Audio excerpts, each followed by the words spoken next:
Well, hello there, everyone. Happy Halloween to you. It's Ooh, what? best What day of does the it? year. Oh my god. Yeah, this is like your time, isn't it? This is your time to shine. It's my other It's birthday.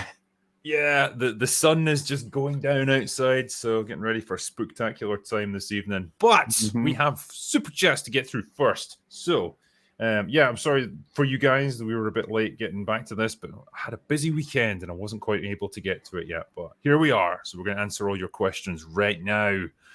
This is for open bar number 70, and it's time for last orders. So let's get them in. Just do it. The first one is from Casey Boyd, and this is a big one for $50. He says, is a perfect ending subjective? Can it be a scene that leaves such an impact that there's no point in telling any more story afterwards? A textbook answer might be one that ties all the loose ends neatly, but what about stories that break traditional rules? Good question. Quite an interesting one to chew on, actually. Well, I suppose the same answer for all things, right? It's like you mostly just want to be consistent, which doesn't mean non-subversive because you can trick up the audience a little. Turns like, oh, I didn't expect that, but then you can also do the expected thing. There's like, it feels like those two are the main options. Yeah, and I don't think you have to necessarily tie up all the loose ends in order to qualify as like a perfect ending. It could just be one that leaves you with unanswered questions, but in Yeah. such a way that it's extremely emotive and just gives you a lot to chew on.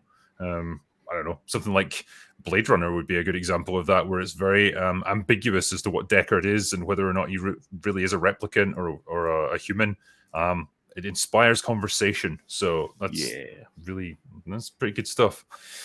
Aaron Quilas says, Drinker and friends, just wanted to say I always look forward now to my drive home from work on Thursdays, hanging out and listening in. Love your content. Great work. Lots of love from Florida Man. Yes. Thanks, man. Thanks. And yeah, Florida Man. Fought any alligators recently or anything? Probably. Yeah, I hope so. AG says, Hail to the panel. I missed the 69th episode last week, but I hope you go all the way to 420. Gary, I'm going to do a comic book convention next month. Any recommendations? Yeah, unfortunately, Gary's not here, but you're quite the comic book expert, Muller. I'll let you field this one. Oh, yeah. Can't get enough of it. Yeah, Yeah, just yeah. I heard that Spooderman guy is Yeah. pretty cool. Yeah, I'm He's into from the that. comics. Yeah. Yeah, sorry, man. We don't have any recommendations for you. Gary's the man, but he's sadly not here right now. Declan Lyons says Chuck Norris once hit 11 out of 10 targets with 9 bullets. Chuck Norris maths. That's my favorite kind. I must one day review a Chuck Norris movie. I've never done it in my whole YouTube career, and that's a bit of a failing on my part. Yeah, I'm sorry. You're lucky I've been cancelled. That could be an EFAP movies arc, actually. Just Could a be. Chuck Norris arc. Because I'm sure he did like 10 missing in action movies. There's an arc right there. How many times can you go missing? TGV Monster says, have you guys ever seen the movie Leviathan? You could say it's a spiritual successor to The Thing. I've seen it. It's got Peter Weller in it from RoboCop. And yeah, it is a bit like The Thing, basically, but set like underwater in like a drilling rig or something instead of I don't think I have seen that. an Sounds Arctic base. interesting. It's nowhere near as good as The Thing. Oh, really? Damn it! Yeah. I was expecting that. But well. I'm sure it's got Ernie Hudson in it as well, so that's always a sign of quality. It's funny. It's finding like goofy, early 90s kind of style. I think it was early 90s anyway. It's definitely got a direct-to-video feel to it. Mm-hmm. David says, what's this? An open bar on my 32nd birthday? Hey, Drinker and Co., what is your favorite historical epic? My top 3 are Gladiator, Last of the Mohicans, and Last Samurai. Thanks, guys. Keep being awesome. Thank you very much. And those are 3 pretty good choices, I would say. But your favorite would be Kingdom of Heaven, right? Oh, naturally, yeah. I just can't stop talking about that movie. Yeah. I've never been so thrilled in my life to watch that. I might throw Waterloo into that mix. I've mentioned it before. Properly epic, war movie, I suppose. Yeah, I don't know if you've got any extra ones you might throw in. At least honorable mentions to Braveheart and maybe Troy. Just the would Last Samurai count? Yeah, they picked that one. So yeah. Okay, well there you go. Yeah, it's weird. Troy never comes up for me. Like, I recognize it's a good cast and it's pretty epic in terms of the battles and stuff. It's just like I forget that it ever really existed. I don't know. It just never made that much impression on me. It's a weird one. Gleeman says, what is the One Piece? Why did Roger tell the world to find it? And why does the world government want it to stay secret? All of the mysteries and more wait for you on the Grand Line. See you there. Can't wait to see it. Yeah, looking forward to season 2 of One Piece, actually. Yeah. Jesse George says, question for Mauler. What do you think is the best season of Buffy, and what's your favorite character in the show? My favorite is Spike. Favorite from Buffy is Spike. Favorite from Angel is Wesley. Favorite overall would be Wesley. The favorite season is season 6 for Buffy because it's the most real of all the 7 seasons where the characters get brought down to their lowest, and they have some very harsh consequences for mechanics that typically in writing would be shied away from, like resurrection, like heavy magical spell shit, like making a main beloved hero character into the villain is very difficult to nail. They do a lot of that. And there's a particular episode, Buffy people will know exactly what I'm talking about. It's one of the most controversial episodes of TV where they did something that was incredibly bold, all in an effort to revamp Spike. That's funny because he's a vampire. And one day I'll talk about it because it's super sensitive for a lot of people because of what it regards, but it was an incredibly strong writing choice and it's really bold. I have a lot of respect for season 6. It does stuff that's fucking crazy and out there, and I think they kind of nailed it. Fair play, fair play. Derek asks us, can you think of a line so bad that the actor delivering it looked like they were in physical agony? An obvious example would be somehow Palpatine returned. He was in agony doing that. Good question, I suppose. Is it the actual actor who played Palpatine? Is it Ian McDermott? Yeah. But yeah. I was just thinking about his line in Attack of the Clones where he's talking to Anakin about the midichlorians, and it's like the tale of Darth Plagueis. And it's like he has to go through this endless chain of stuff to explain how the Force works, where it's like he could communicate with the Force to tell the midichlorians to order the Force to create life. And it's just like... It's a lot, yeah. He's a good actor, but oh man, that was a tough one. Matthew Grumman says, Drinker, you need to watch Firefly and Serenity. Everything from the writing to the world building to the acting is great. I really think you'll dig it. I think I probably will too. I just... Yeah, missed it back in the day, never really got into it, and, sort of missed the boat on it, sadly. But yeah, there's not many people that think Firefly is bad who have seen it, put it that way, so I'm sure I would very much enjoy it. I'd like to watch Serenity with you after you see Firefly, I suppose. That'd be fun. Yeah, because I think I watched, I don't know how, maybe it was just playing on TV, but I watched, the last half hour of Serenity, having no fucking clue what was happening, and still quite enjoyed it. Obviously did something right. Social Morlock says, great show, great panel. Wondering if you've seen The Critic, a 90s animated show about, a movie critic voiced by John Lovitz. Highly recommended. I haven't, I'm afraid. I've never even heard of The Critic. I don't think I ever watched it, but I watched the crossover episode with The Simpsons, so there's that. Okay. Was it good? That episode was good, yeah. Fair enough. J.K. Fozel, what does the Halloween series and James Bond have in common? I don't know. Is there an actor that is there an actor that is shared between them? Wait, no. Donald Pleasance is in one of the James Bond movies as Blofeld, and he's also the inspector in the Doctor thing in Halloween. So there you go. Donald Pleasance is the thing that links them.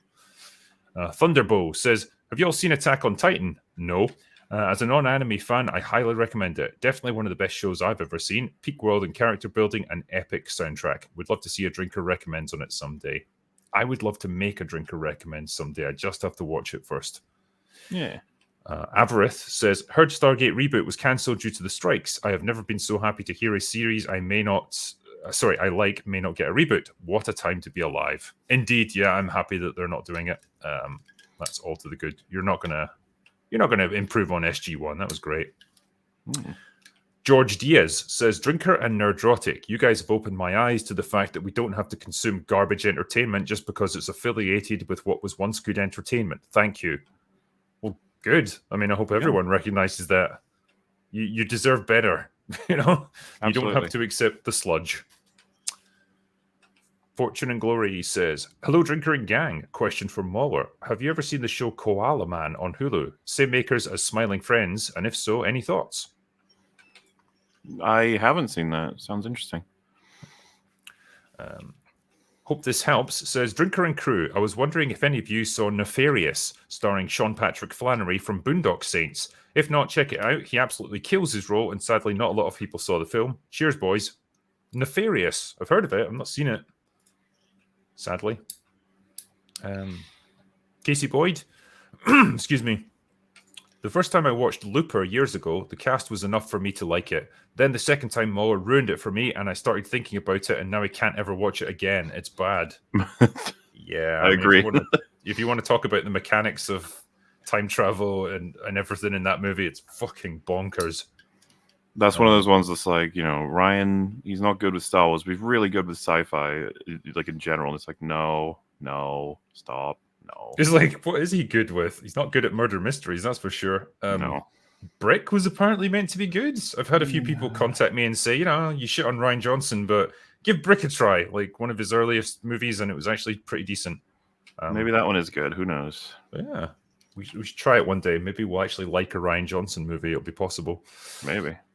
Mountain MTN says, "Hey Drinker, have you been watching Gen V? Any thoughts? Will you be making a video once the last episode comes out?" No fucking way am I going to watch that. I've been watching Reaper. He's been reviewing it episode by episode, and it just sounds absolutely dreadful. Yeah, it's like a teen drama that's basically just all about people talking about their feelings in hallways. I think the moment someone said that a girl has secret powers that she can shoot period blood at people and blast them apart, I just thought, nope, I'm out. Not interested. So yeah, I'll let people like him review it. They can they can slog through it. Blue Collar Loser says, "Just got out of Five Nights at Freddy's, longest 2 hours of my life. Nick Cage had literally zero dialogue. Made a better movie. I need alcohol after suffering through that." So yeah, I think he's talking about Willy's Wonderland. Willy's Wonderland, yeah, which I just reviewed recently. I loved rewatching that. But yeah, I thought Five Nights at Freddy was doing pretty well. It seems to be getting good box office. Oh god, it's doing returns. incredibly well. It's going to be a monster franchise. Have you seen it yet? Are you going to see it? No, we're going to do that and Willy's Wonderland back to back on EFAP, I think. Oh man, that actually sounds really good. I think it'll be funny, yeah. What's that? Fikili Meeksy says, "I love superheroes and I'm sad that these people are ruining them and the characters. I can handle poor stories, poor CGI, etc. The one thing that destroys my soul is seeing characters destroyed." I mean, none of it's good, really. Shit storytelling and shit CGI isn't fun either. But yeah, if you've got beloved characters, watching them get humiliated is pretty tough. Pie Guy says, "To get your minds off the sludge, I have a challenge for you guys. Could you each pick your greatest movie and then rank the 5 of them?" What? Oh, they mean like the 5 of us would pick a favorite movie and then we all have to rank those 5 movies. Oh, okay. Well, we can only do 2, yeah. It would be Big Trouble in Little China versus The Prestige. Yeah. And you already know how we would both rank those. So I mean, it's quite a mismatch as well. Yeah. I feel like I'm in the underdog position on this one. Well, they're both great at doing what they're doing, so yeah, I mean, I think ultimately, like, I come down on the side of like that's my personal favorite rather than a movie I consider the best. They're often very different things. But yeah, we've all got the things that we like, and that's what's fun about it. Bowser says, "Sometimes on slow release weeks, I like to revisit my older EFAPs. Been rewatching the Rings of Power EFAPs and Little Platoon. I'm begging you, please do a video on the Silmarillion. I need it." Well, there you go. Maybe he will. Yeah. Sam Wallace says, "Hey, check out Native Media Theory's review of, what is it? KOTFM. Killers of the Flower Moon. Though I get why some people thought the movie was too long, I appreciate the detail." I mean, that's fair play. Like I say, I mean, sometimes when you're doing movies like this that are dealing with real events, the skill is knowing partly what to put in, but also partly what to leave out, and what's actually essential to the narrative to give the audience a good understanding, and also maintain a decent pace of events and character development going forward. And I think that's where Flower Moon just falls apart a little bit. It's like it's really slavishly devoted to getting all of the details and all of the events. And maybe you could have left some of it out or moved over it a bit more quickly because, yeah, it becomes a real slog. Particularly like when the jig is up about 2 hours into the movie and it's like there's another hour of like legal proceedings to go after that. Ugh, that's tough. Jonathan Taylor says, Drinker and friends, I'm trying to make up for our lack of new likable female characters with my debut novel. I don't have a Loki-sized marketing budget, so I greatly appreciate support from the Fellowship. It's Twilight Wolf on Indiegogo. There you go.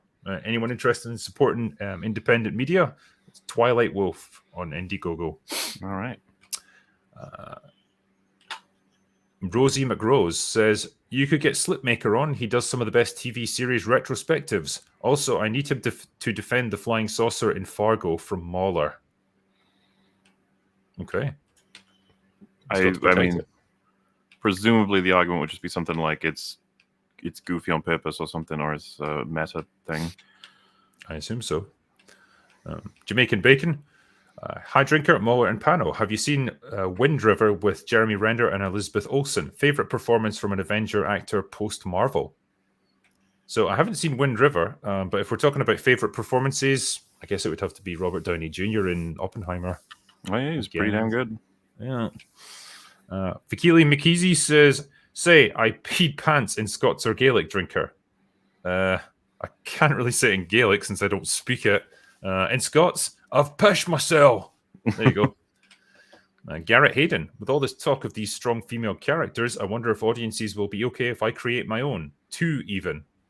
Go for it. If you can write good ones, then people will appreciate it.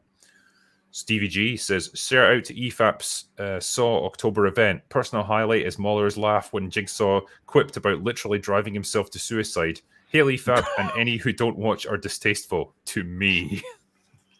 It was a good arc, and we are almost complete filming, so to speak, recording next year's one, so it's going to be fun for that as well. Get hype. Another franchise that's 9 films long.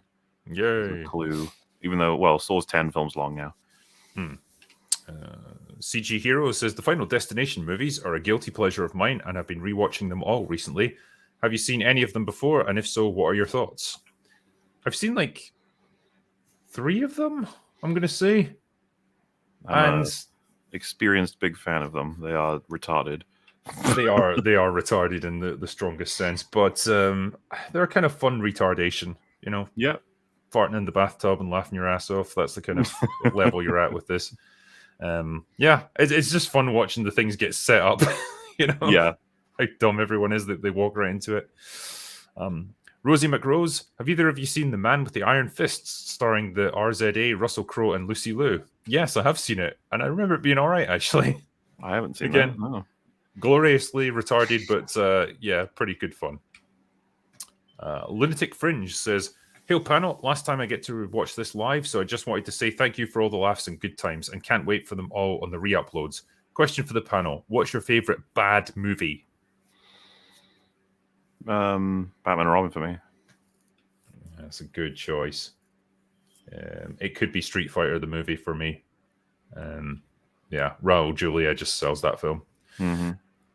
Garrett Hayden says, yeah, this is a follow-on from his previous thing, actually, about the strong female characters. One of the girls is the daughter of genetically modified super soldier father, who she looks up to as a superhero, and the other is an artificial life form who has extraordinary abilities and no memories of her past. Okay, fair play. Dragon's Advocate. November should see the release of Tiger 3, the 5th movie in the YRF spy universe. Can heartily recommend them. India is making great action movies lately. Yeah, I mean, I know people obviously make fun of Bollywood action, like how over the top it is and stuff, but I imagine there's ones that are a bit more high budget and more grounded. So, Axel's Abode. How did people find The Continental? Could the Wick film franchise go the route of the AC games? Different countries, cultures, and times. Keep costs low. Could be a great moneymaker for Lionsgate. I haven't seen any of The Continental. I don't know if you've watched it. No, I just got incredibly put off by the trailer, so I was like, I'm going anywhere near this. Okay. Kino Critic. What do you think about the rumor of Feige is holding review embargo for the death of Nick Fury, and DaCosta hated that it ruined her comedy movie? Do you think there's any credence to that? Nick Fury's going to die in the Marvels? Yeah, sure. Also, no. I have no. You know what I mean? There's nothing anymore to this. They killed Ben Mendelsohn randomly in Secret Invasion. They're capable of doing anything at this point. That's weird because, like, yeah, I would say he's read safe, that, but who knows? the thing is, when I read that and it's like, oh, Nick Fury dies, it's like I can see it happening and I don't care. Yeah, Because I don't care. I think Samuel Jackson's probably better off not being in these movies anymore. There's not like there's anything that we're going to gain from Nick Fury being in it anymore. It's just humiliating him. Garrett Hayden also saying, for the daughter, she takes in this mysterious girl willing to fight for her right to live in the little town populated by humans and another alien species on a moon orbiting a massive gas giant. I mean, like, what you're describing sounds fine. I guess it's all going to be down to the execution, you know? If you can give the characters good personalities and so on, then fine. You can make almost anything work. Chris Nicholson, I'm always confused by people saying that certain characters are coded certain ways. It seems to be another word for stereotyping, but always comes from the people you'd think would be against that. What does that mean, coded? It's made up. It's when I think it really came from, you know, like saying someone said, you know, like vampires, they're kind of like addicts.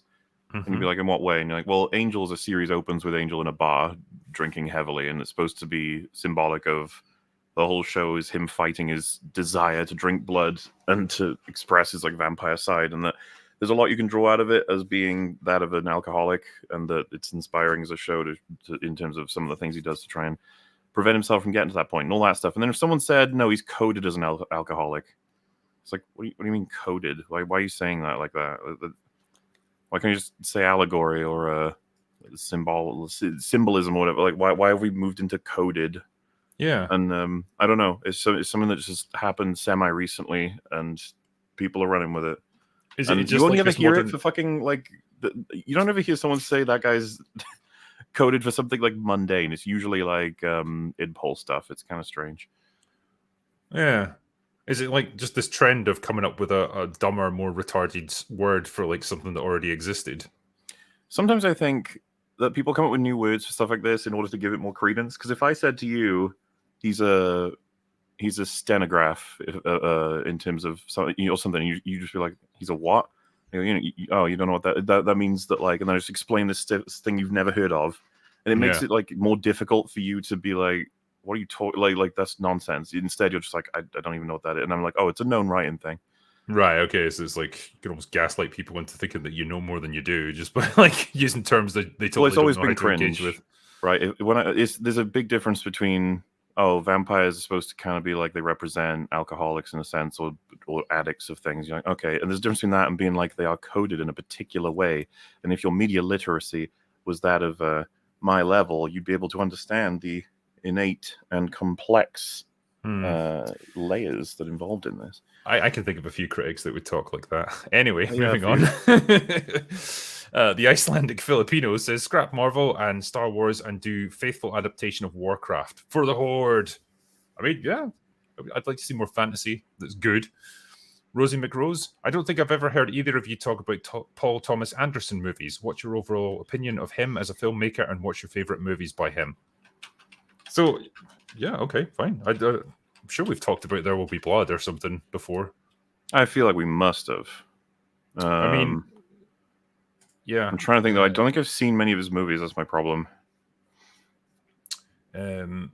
His style is pretty cool. It's you know, it makes sparing use of dialogue in a lot of cases. There's like long tracking shots and stuff. Yeah, no like issue with how he makes movies. I suppose it's pretty good. I don't know. As was mentioned, I've seen There Will Be Blood. I've seen The Master and Punch Drunk Love, and I think I've seen Boogie Nights, but that'll be it. Yeah. Is there any, what's his most recent stuff? Because I feel like he's not that prolific. Licorice Pizza? Nope. Okay. No. Oh yeah, so that's like 2021. Phantom Thread.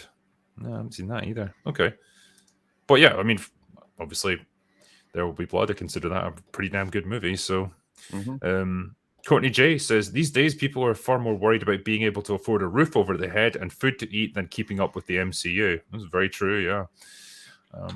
Darth Kane, hello all. Mauler, have you heard of the metal band Dream Theater? They have a great sound and could be worth checking out. Also, Ahsoka sucks. Yes, I've heard of Dream Theater. I don't know how much I've listened to them though. Not sure. Canada Plus says, hey drinker and panel, it's my 21st birthday soon in the US. What would you all recommend to do? Also, what do you think of the 2007 movie The Mist? So, well, happy birthday. And what would you recommend doing? You can drink now that you're 21 in the US. So yeah, go do that and shoot some guns. That's always good fun as well. Just probably don't combine the two. And yeah, the Mist, that's the Darabont one, isn't it? The Frank Darabont movie. Yeah, I mean, fine. The CGI is absolute dog shit, but you know, the premise is fine, and the ending's obviously the thing that sticks with people. That was a downbeat one. Yeah. It's not a movie I would seek out and watch, but I think I found it okay when I watched when I saw it. Critically Chibi says Jay Longbone has a great Scar video about his intro at the end of She-Hulk. I can smell your hairline. It's 20 seconds long and absolutely hilarious. Okay.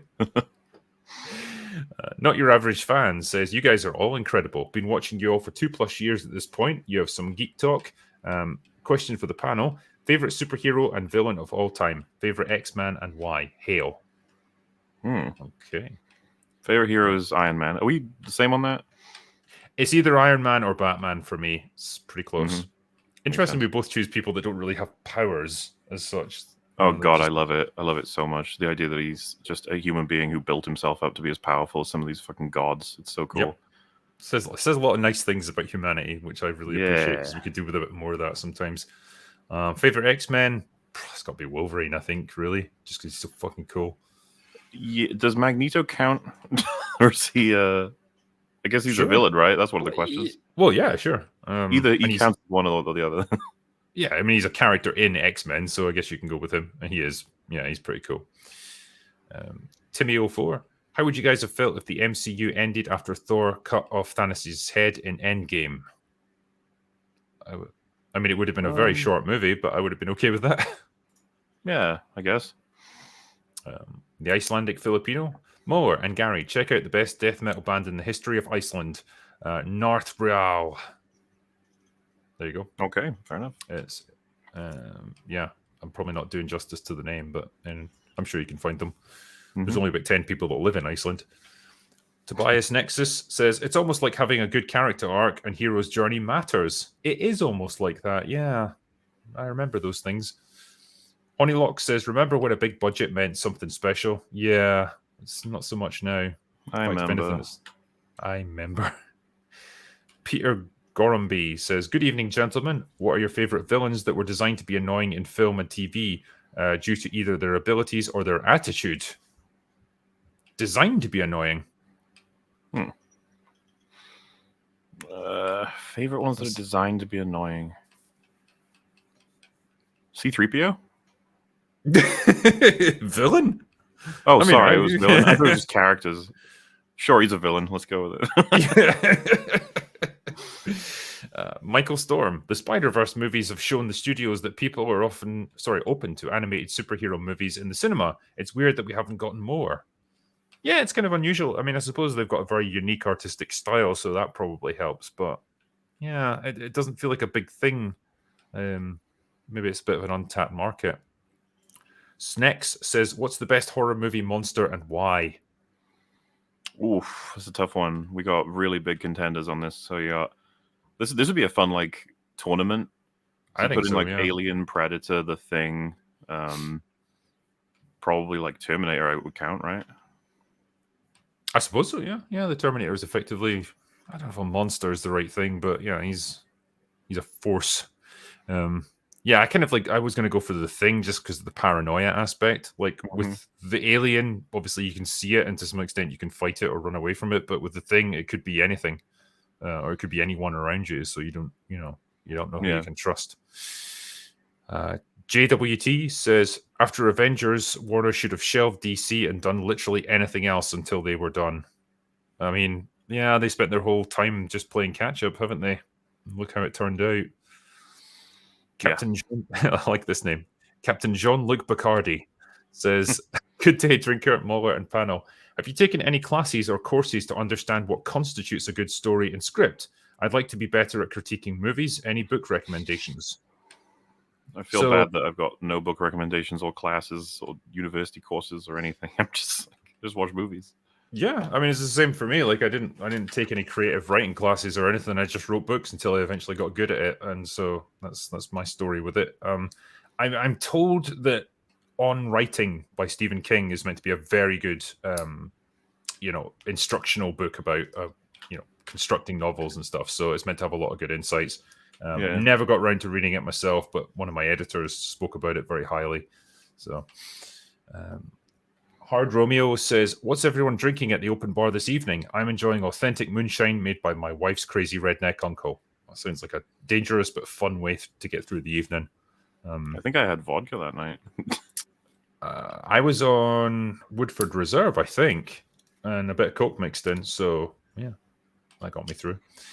Jay Fraser says, "Hail, gents. What are some underrated YouTube channels you watch that you would highly recommend? Also,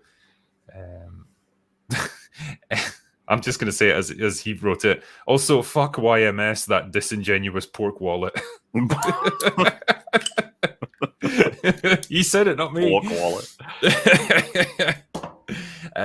Yeah, underrated YouTube channels. I mean, generally when I spot them, I try to bring them on open bar. So, give them a bit more of a platform. Yeah, Mark the Cyborg. There you go. There you go. Underrated. Nice. And then everyone else we have as a guest. Yeah. Kyle Wesley says Spectral on Netflix is a great sci-fi movie. Is that the one where it's in like there's like a group of soldiers that are fighting these like spirit things that they can't actually shoot or anything, but if they run through you, they just kind of like kill you instantly? I think that's what that is. I'm not sure. Yeah. It had a good intro. I can't remember if the rest of the movie was as good. Brandon Harris says, "I love how Gary calls it the Film Actors Guild. Subtle Team America reference." Yes. Yeah, gets us every time. The Real Hot Sedator. The LA economy is down 41%. Happy days. Yeah. That place honestly seems like an absolute dive at this point. Quinn Thompson says, "Speaking of the strikes hurting the overall industry, can I get a shout out to Total Drama Island reboot? Make your kids watch it so that we can have some more work for the animation industry here in Canada." All right. Total Drama Island reboot. Toxic Masculinity says, "I'm such a normie. When I heard that they were making an Echo show, I was thinking about how the fuck are you going to make Echo the Dolphin a TV show?" That I think would be more entertaining, actually. It would. Richard Enormous says, "I just want Tokyo Vice Season 2. There you go. Cobra D Blade. "Hail Drinker, I just wanted to float the idea of doing a happy hour stream with Brandon Herrera, aka the AK guy on the OG Red Dawn. I've asked Brandon about it already, and he's up for it if you are." Okay. I don't know the guy's channel or anything. I don't know much about him, so I need to look him up. But yeah, Red Dawn. That's a classic. Vimarain says, "Hail Drinker, legendary panel, but no doggo. I have an idea. When you do a super chat catch up, have a doggo cam there. Also, please review Terrifier 1 and 2 for Halloween." Oh man, if I had more time. Yeah, sorry, the doggo was not in the room the other night, so I just there was no shifting them or either of them to come into the office. So yeah, I just had to leave them where they were. Next time I'll try and get them in though. Steel Manning says, "Hey, if Hollywood collapses, less celebrities in politics." That's true. Social Morlock says, a desert of content, you say, Gary. Thankfully, there's 130 years of cinema storytelling to go back and dive into before this most wretched current time." That is true. We're never going to run out of films to watch. Handshot Last says, 2 weeks ago, I chatted about someone said it was pathetic to tear up at Viserys, but okay to clap at Anakin. I asked his reason, and he said he didn't need to explain his opinion to me and said he'd ban me. Wow. Oh, well, there you go. Okay. Sounds like a dick in that case. Yeah. Thunderbow says, "Speaking of anime, Japan is definitely poised to take Western media by storm, especially with the style gaining popularity amongst general audiences. Free market." Absolutely. And if they produce good stuff, then I'm happy to see them dominate the, entertainment market over here. Hollywood's brought it on themselves. Normie says in my best Ghostface voice, "What's everyone's favorite scary movie?" Well, Mr. Ghostface, there's so many to choose from. But up there, as mentioned previously, is The Thing. It's definitely a big old awesome one. What else we got? I love Descent. The Descent. Especially like appealing more to the fact that it does actually kind of scare me watching some of these films in terms of getting into them. Because, like Predator, I don't typically get very scared of that film at all. So I probably wouldn't mention it, even though it's considered scary by a lot of people, I guess. I don't know. Same for Alien, kind of. Terminator, much more of a horror than the second one, but still wouldn't consider it like a scary film.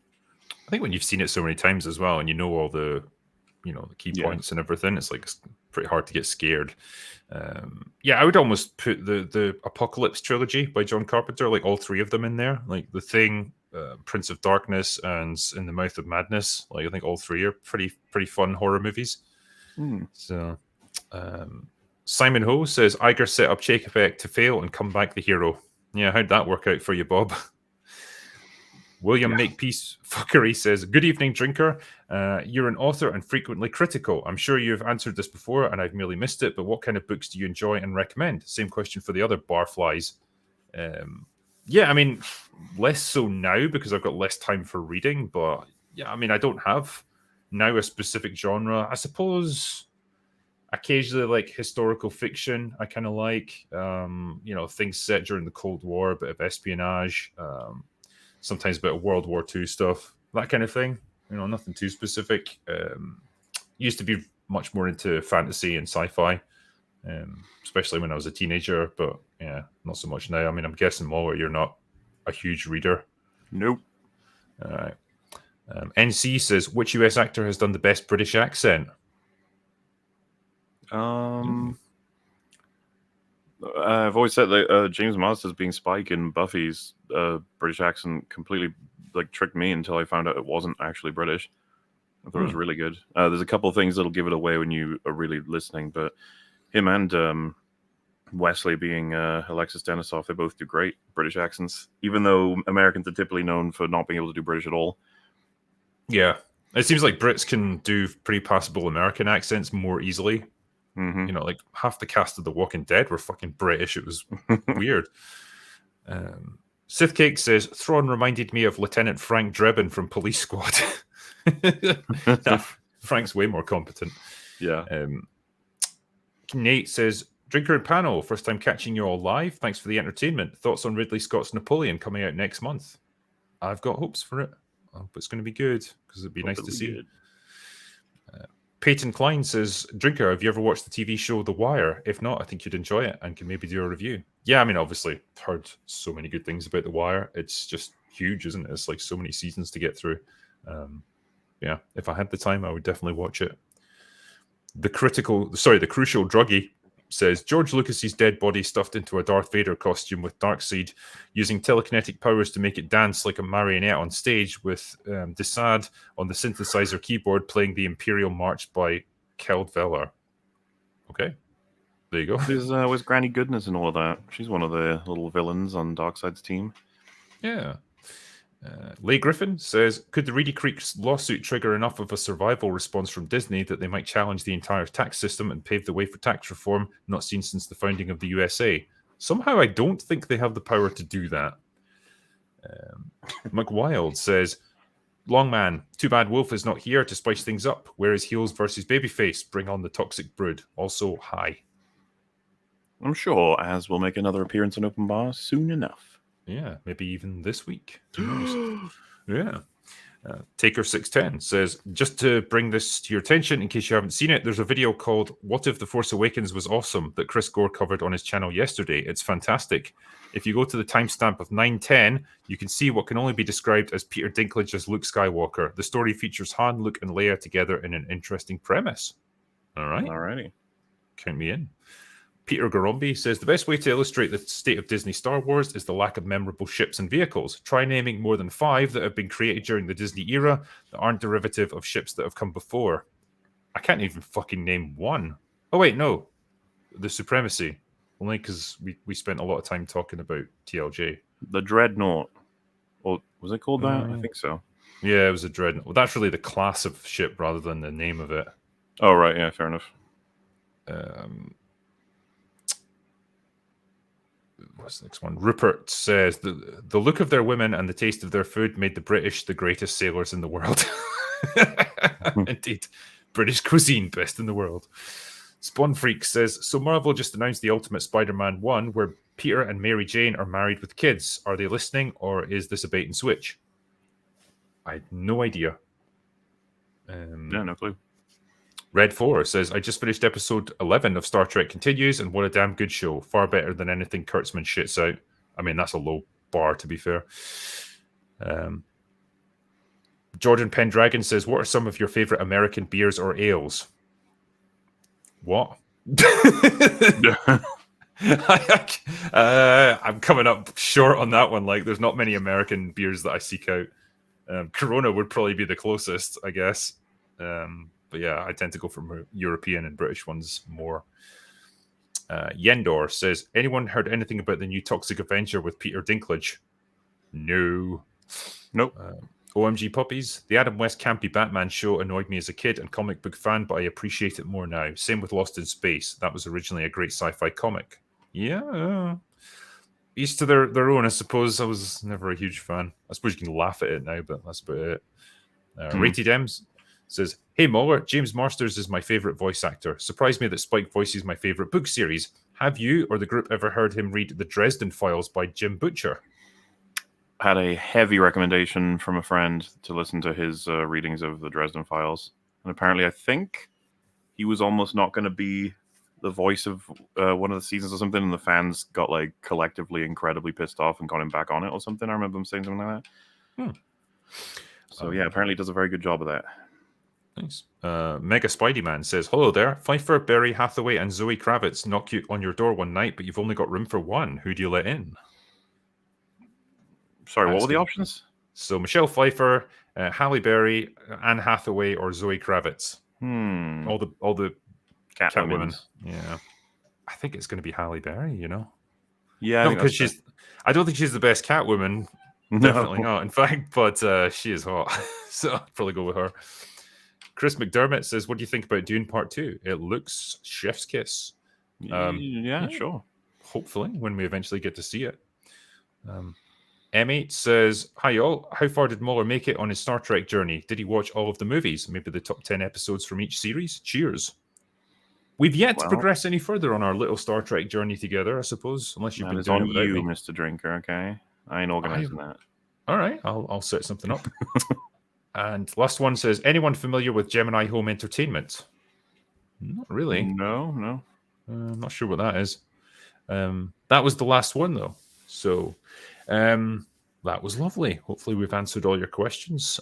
We're not going to keep you any longer. This was a lean and mean last orders. That's pretty much all that we've got for now. But the next time you see us will most likely be on Open Bar on Thursday. Although I'm going to be doing a little Halloween stream tonight with a couple of Resident Evil YouTube channels. So that's going to be my next one. Anyway, that is all we've got for today. So go away now. Bye.